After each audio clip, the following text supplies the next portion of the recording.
அரசனூரை மையமாக வைத்து கோமாளிப்பட்டி, காசாங்கரை, குமாரப்பட்டி, முடிகண்டம், தமராக்கி வடக்கு, தெற்கு, இலுப்பக்குடி, கிளாதரி, அரசனூர் உட்பட 30 கிராமங்களை உள்ளடக்கி இந்த கிராபைட் தொழிற்சாலைக்கான ஆய்வுப் பணிகள் நடைபெற்று முடிந்திருக்கிறது.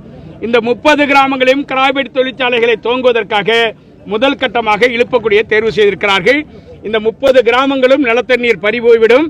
30 கிராமத்தில் வாழக்கூடிய 50,000 மக்கள் அகதிகளாக வெளியேற்றப்படுவார்கள்.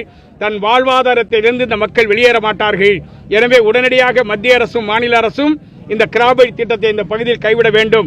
அதற்கான போராட்டத்தை தீவிரப்படுத்த இருக்கிறார்கள். வருகிற 27ஆம் தேதி மிகப்பெரிய ஆர்ப்பாட்டம் நடைபெற இருக்கிறது.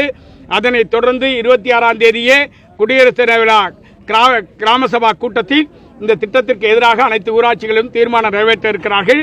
அதனைத் தொடர்ந்து உண்ணாவிரத போராட்டத்தை மாவட்ட ஆட்சியர் அலுவலகம் முன்னதாக பிப்ரவரி முதல் வாரத்தில் நடத்த இருக்கிறார்கள்.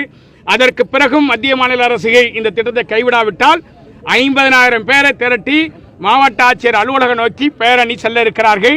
எனவே இந்த போராட்டம் என்பது கிராபைட் திட்டத்தை கைவிடுகிற வரையிலும் இந்த மக்கள் இந்த போராட்டத்தில் ஓயப்போவதில்லை.